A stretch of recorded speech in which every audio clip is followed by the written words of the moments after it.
beautiful people? It's your girl Shakira and I'm back at it with another video. Hey y'all, if you're new here, please do hit that subscribe button before heading out and make sure you have that post notification bell turned on so you never miss when I upload. Okay, so today, as you can see by that title and my setup, we are doing a sit down video that is long overdue, and I've been trying to record this for you guys since February sometime, and I just haven't been able to get all the way through it. So today is the day that I said, look girl, you gotta do what you gotta do so that we can push forward and I can keep giving you guys the vloggy vlogs. Okay, so we're gonna get straight into it. I do have my phone here. I have a list of questions of things that people who genuinely care about me have been reaching out and asking, because your girl's been MIA. Okay, question number 1 says, what are your plans for 2022?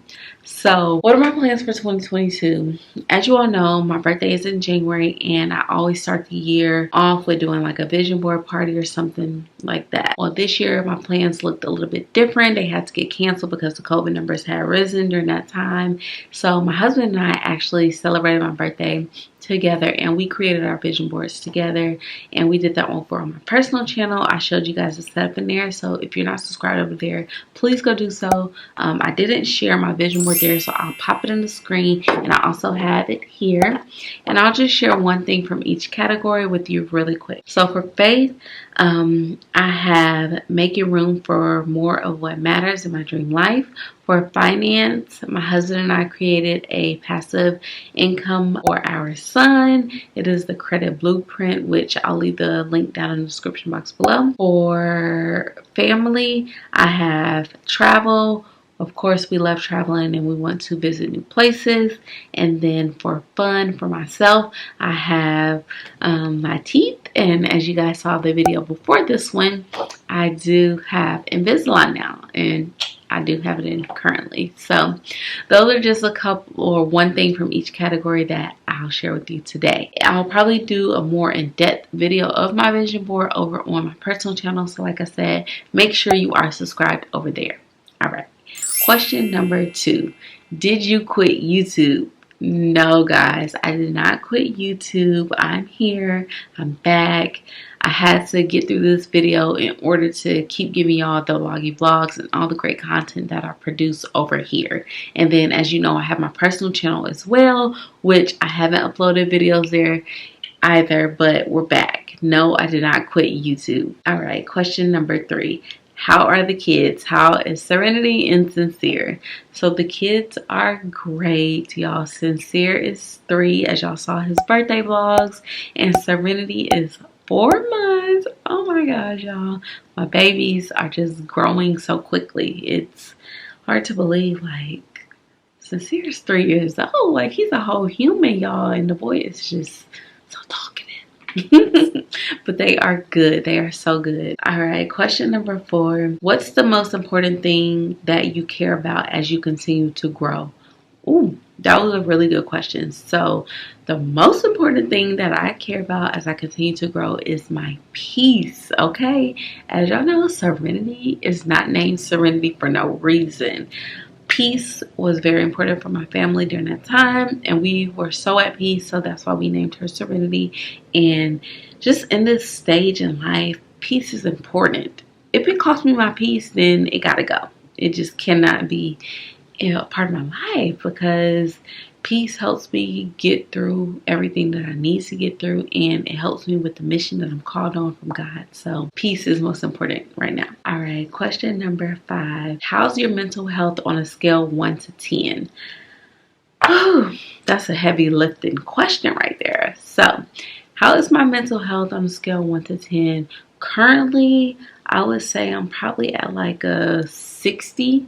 Coming into the new year, I was at like a 70. Coming into the new year wasn't the best. My mom and I weren't seeing eye to eye. The COVID numbers had risen, and I had to cancel my birthday plans, and I got sick the week after my birthday. It was just like really rough. So I was already at like a 70, and then some more stuff transpired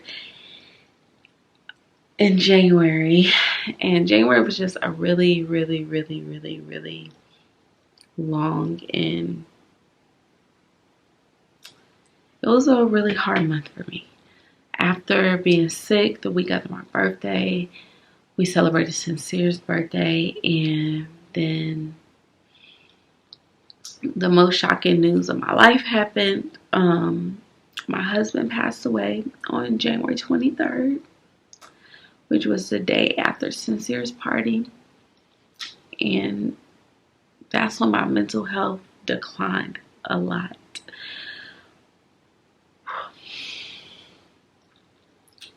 Finding out that news was very shocking, and I feel like my mental health went down to like a 40 during that time. Not only did I find out very shocking news, but mind you, Serenity was only 2 months at the time, and experiencing postpartum, still experiencing postpartum. So it was just very hard. Like I said, it was like at a 40 during that time, and in February it was definitely still at a 40, and I was slowly but surely trying to pull my way through, and I was kind of getting to like a 50 halfway there. So now I feel like I've been doing therapy like weekly, and I'm at like a 6. Alright, you guys, sorry about that. My battery died, but like I said, I'm currently at a 60. I do therapy weekly just to help me through this process, because grief is hard. Grief looks different for every single person. This is the closest person I ever lost in my entire life, and it's extremely hard. That's why this video has been so hard for me to film. Since February, I've been trying to do it, and I just couldn't get all the way through. And y'all, I have to let you know.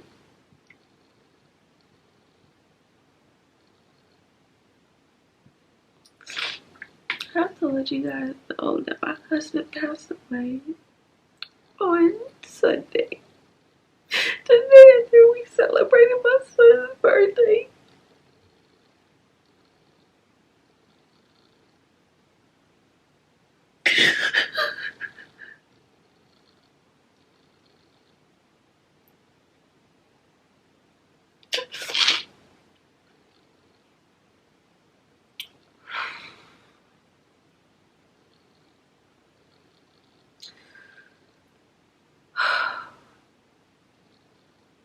But finding out that news like really had my mental health at like a 40, and not even just finding out that news, but the things that I was having to deal with surrounding my husband's death took a huge toll on my mental health, and just my peace was very disrupted, and it was very challenging to grieve and figure out life and be there for my kids and just get up every day, honestly. So there's a lot of changes in our life right now, and yeah, I mean, I don't know when or if my mental health will ever be back at 100, but I'm working towards that every day. It's just a work in progress, and all I can do is just the best I can.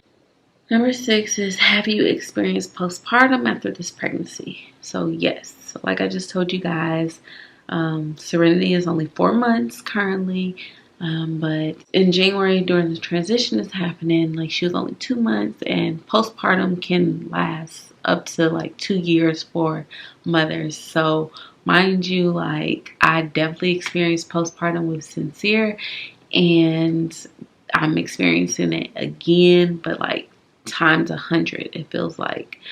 But I just thank God. I'm so grateful for the faith that I have and just the relationship I have with God, because if I didn't, y'all, I have no clue where I would be at this moment. I have no clue how anyone would be able to make it through some of the things that I've been having to make it through if you didn't have a solid foundation with God. So I'm extremely grateful for that. And postpartum is no joke. If you don't know what postpartum is, then you should definitely do your research or reach out to people who, you know, have had experiences as well. Question number 7. How do you deal with people in your business? Okay. So, how do I deal with people in my business? I mean, a lot of you guys have reached out to me and asked like where I've been because I've been MIA. And usually when things happen in my life, like I just isolate myself because I don't like to bleed onto other people. I'm a very inspirational, positive, uplifting person, and I always want to give off good energy to anyone that I encounter. So when I'm going through tough times in my life, I kind of just like isolate myself so that I could like work through those things with God, my therapist, and the best way that I know how, because when you're going through things, like, you don't want to bleed onto other people. You don't want to unpack those things on other people. You don't want to just like not be yourself. You don't want to like react to things. You don't want to like get out of character, and just this right here is just like totally different than anything that I've ever had to deal with. So I really had to be intentional about the way that I handled it, and just making sure I seek the help that I need, because not only am I trying to grieve for myself, like I'm helping my son grieve during this time. Like, he lost his father. Like, my husband was with us every single day of our lives. Our home is where we work, play, eat, sleep, everything at. So it's just very, very, very, very, very challenging. And I'm a very empathetic person. I just had to put myself to the side in this situation, and my focus became sincere. Like, that was my focus. Of course, there's so many people that's connected to my husband and that he influenced and had relationships with. And I feel like since I was the closest person to him, people kind of like wanted me to be their comfort or wanted me to be their answer, and I just could not be that for everybody. I can't be that for everybody. Like I said, I'm trying to grieve myself, and I don't even know what that looks like. For the first month or two, I literally felt like I was suffocating. Like, I couldn't even breathe because I literally lost like my soulmate, my better half, and people wanted answers from me. People wanted me to be there for them. And it's like, I literally couldn't even be there for myself because I'm trying to be there for our kids. So it's just really, really challenging. So dealing with people is just like kind of not my focus. And like I said, like I isolate myself because I don't want to bleed onto other people. And death has shown me a lot of people's true colors, and it brings out the worst in people, unfortunately. And a lot of hurtful things have been said to me. A lot of hurtful things have been done surrounding my husband's death. And I don't even really want to too much dive into that because repeating it just really makes me like go into a place that I don't want to be in. And it's just really hurtful and really hateful. And I just pray to God, and I ask that He guides me and helps me through this process. And that's just really how I deal with people. Yeah, that's all I can really say. Number 8, how do you deal with people that try to tear you down? So this is actually kind of similar to, I guess, number 7. So my thing is, if you allow outside forces to hold you back or control your life, then you'll never get to the next level of where you're trying to go. You'll never be who you truly want to be. So I don't really worry about how people treat me, because I always look at it as how people treat you is a reflection of themselves and how they see themselves. So if people treat me poorly, then really they see themselves poorly, or they were treated poorly by someone else. So people who try to tear me down, I can't focus on it. You know what I mean? Like I always say, like I live by this. What you focus on is what flourishes. So I don't really focus on that at all. And a lot of the stuff of people trying to tear me down is not like directly towards me. So it's not even in my view.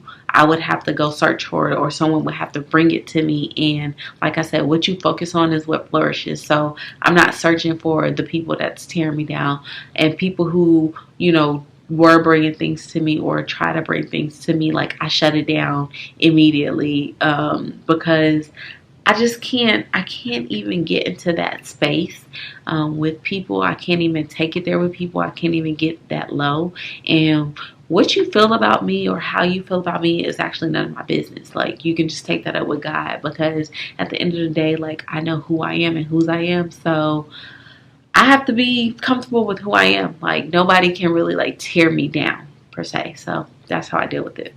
Next question is, what's been the biggest challenge with the tragedy you're dealing with in your life? Whew. So the biggest challenge I would definitely say is just our everyday life. Like, there's a it's such a shift. Like, our days look so different because my husband is no longer here. Their father is no longer here. So our whole day has been shifted. Our whole world has been turned upside down. And the hardest thing is just my son acting like, where's daddy? Or I want to go to football with daddy, or I want to do this with daddy. Or there's just like so many memories in this house where we spend all of our time at. And that's hard for me because that makes me very sad. I have moments where I'm just like numb and sitting here staring because I'm in shock. Like, I'm staring at the door wishing like, okay, when's my husband coming home? Like, he's just on vacation or something. And it's me having to like say, this is my reality now. Like, this is our reality, and having to find ways to best explain it to our son. So we have like little rituals that I've come up with to help him process this. And it wasn't like until like a few weeks ago that I realized that my son correlates church with his father. Because quick story, or just share this really quick with you guys.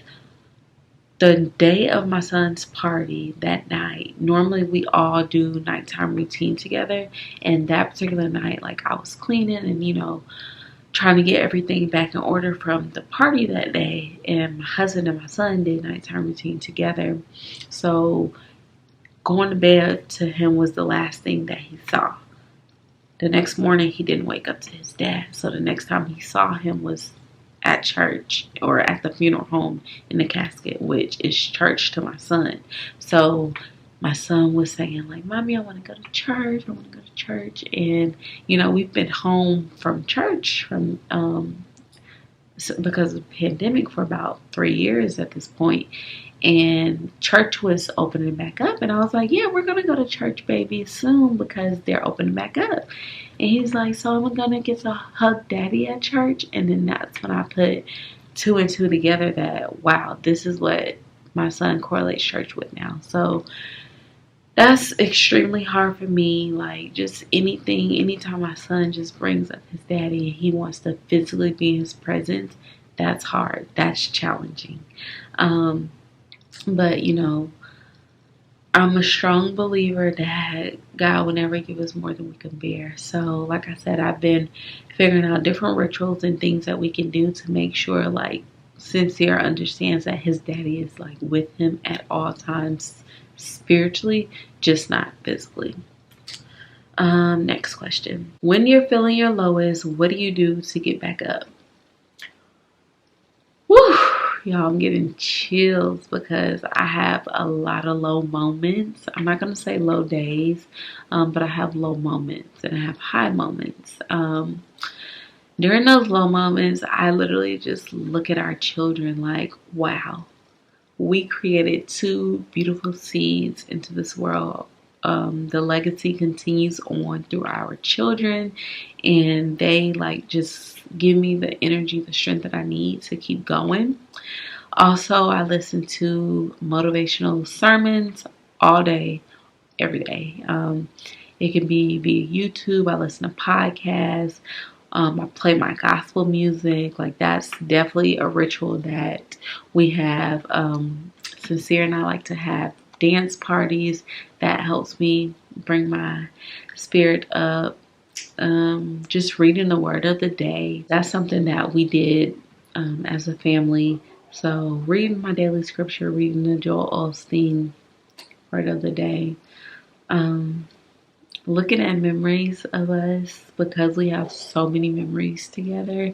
I'm so grateful that we lived our lives out loud and we recorded everything. Well, you know, a lot of stuff, and we took a lot of pictures. So looking at those things helps me during the low moments as well. Next question is, how do you stay positive during controversy?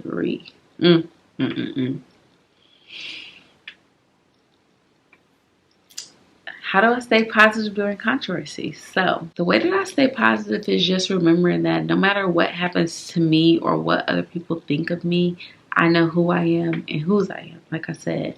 And my friends and family know who I am and whose I am.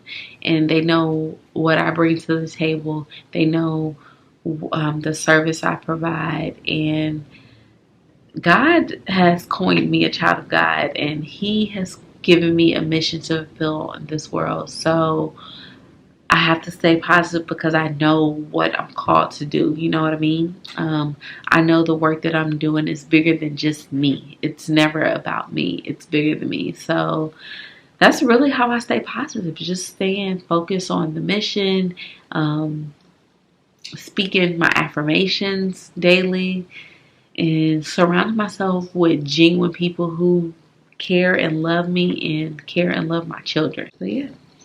Number 12 is tips on how to build confidence. That's a good one. So some tips that I would say is just understand who you really are. You got to learn you. You got to get to know you. You got to understand what you like and what you don't like. And you got to know your strengths, know your weaknesses. Practice and do more of your strengths so you can become even better at that. Don't dwell on your weaknesses so much. Celebrate yourself. Yeah, those are things that I do to, keep my confidence up or enhance my confidence. But celebrating yourself is really important, because a lot of times, like, we beat ourselves up or we'll self-sabotage and things like that, when really, like, y'all, you have everything you need. Like, God created you uniquely to be you. Your gifts are your gifts. No one can take that from you. What God has for you, no one can take that from you. So you just got to be really comfortable and establish that relationship with your self, and establish that relationship with God, so that you can be confident knowing who you are and whose you are. All right. Next question is, what is the key to being a good creator?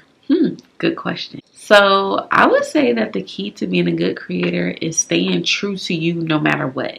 No matter what people try to say, no matter what people try to do, stay true to you. What you focus on is what flourishes. Keep your eye on the prize. And just remember what your purpose is. Remember what your mission is in this world. Those are the main keys that I would say. Like, you just really got to block out distractions. Block out the outside noise. Keep God first. And just love you. Be true to you. That's really the key. Like, it's like there's no secret weapon. Like, the weapon, the powerful tool, you are the tool. You are the one. That's all I can say, really. Next question is, what's your favorite part about the work that you do? Okay, so my favorite part about the work that I do is that I get to help people. I get to talk, utilize my voice, utilize my gift. I get to connect with women all around the world, and I get to just be creative in the work that I do. I get to be with my kids each and every day. That is, like, so important to me, because I always said once I had kids that I want to be home with them, and I want to be able to be an entrepreneur and fulfill my mission from home. So that's my favorite part, is being with my kids and still being able to work. My life and the work that I do looks different from a lot of people in the traditional route that people around me think that I should be doing, and especially with the passing of my husband. Like, you would be surprised at the things that people ask me or the comments that people made, like, when are you going back to work? And I'm like, well, I'm still working. Like, I'm at work. Home is my work. You know what I mean? So it just looks different. It's not your traditional 9 to 5. That wasn't what God created me to do. So my favorite part is just being able to be with my kids and do my work from anywhere in the world. The last question, this is the last one, is what can we expect moving forward? So you guys want to know what you can expect and what you can't even talk. What you can expect from me moving forward is accomplishing everything that's on my vision board, okay? Because number one, me and my husband have goals. We had goals and we still have goals that I will make sure are accomplished. Our legacy will be continued. You guys, I came out with 2 journals that I didn't even get to do a full rollout with in January for my birthday because, like I said, it was a very hectic, crazy month, but they are available on the Amazon platform. I have a gratitude journal and a manifestation journal that I created. I will leave those links down in the description box below. I also created and designed a daily notepad in January for my birthday that I didn't get a chance to roll out, but those are available for pre-orders. Also, like I said, my husband and I created the credit ebook. That's in the description box below. You guys, I have so many things that I'm rolling out. The next big thing is my webinar. It is a free webinar that I'm hosting, and you can register for that. That's going to be down in the description box below. It's going to be all about mindset and attracting abundance. It's going to be so good. I'm inviting each and every one of you to join me on that. Even if you can't make it the day of the live event, I will have the replay available for you. So go ahead and sign up for that down in the link is in the description box. So y'all have so much coming. You should definitely just stay tuned, get locked in, subscribe to my channel, have that notification bell turned on, because I'm going to be rolling out a lot of content here after this video. I kind of just wanted to do this and update you guys on my life. I want you to know that it's very challenging during these times, but staying busy with work and with my kids is what's helping me during this grieving process. Like I said, grief looks different for everyone. You can't tell someone how to grieve. I do not do that. I've allowed everyone to grieve how they need to, and I just ask that everyone give me respect and just show empathy towards me and our children as we go through this process. Y'all, I have no clue what I'm doing. I don't know what this looks like moving forward because, like I said, my soulmate has been removed out of my life, and it's just like my life has been flipped upside down. I'm a very logical person, and like I said, my relationship with God is very strong. So I understand that the one thing that's guaranteed in this world is death, and I would be selfish to ask God, like, why God, why me, why you take my husband from me, when, like, who am I? Like, if God said it was his time and he called him to be with him, then God is definitely more deserving than I am. But I'm extremely grateful for all the memories that my husband and I got to create. I'm extremely grateful for our children. I'm just extremely grateful for the love and compassion that my husband showed me, and that I got to experience pure, genuine love. Because there's a lot of people who have been married for 20 plus years and they haven't even got to experience pure, genuine love. So I'm just so grateful. It's very sad. I have my sad moments, and like I said, I'm figuring it out as I go, and I miss my husband so much. I'm just happy that I have like voice memos of him. I may share them with you guys. I may not. I'm not sure yet because it's very sacred to me. Excuse me. And I just have a lot of memories that I'll share in the future, but I definitely had to let you guys know because I didn't want to like move forward with videos and then you guys be like, where's SHAKERA at? Where's your husband at? Like, we haven't seen him in a while. So thank you guys for your condolences. Thank you for your prayers. Thank you for just everything that you have done to contribute to my grieving process and to be understanding for me and my kids. I love you guys so much. Y'all are the Sincere Squad. Y'all have been here with us since day one. Y'all got to see the wedding. So it would be very misleading and it would not serve you guys well if I didn't share this with you all. So thank you guys so much for just being a part of our lives. So I'm thinking about all the things that I'm about to tell my son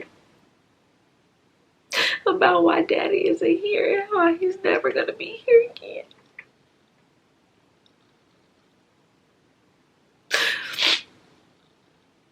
But I also was concerned about others. I never had a moment to fully even take in what I was experiencing. Thank you for being patient with me. I hope that you will continue this journey out with me. And yes, that's all I have for today. I wanted to give you guys a quick update and answer all of the lingering questions that have been flooding my emails and my DMs. So I love you guys so much. And as always, we walk by faith and slay plus pray each and every day because God, He will make a way. I love you guys so much and I'll see you in the next video.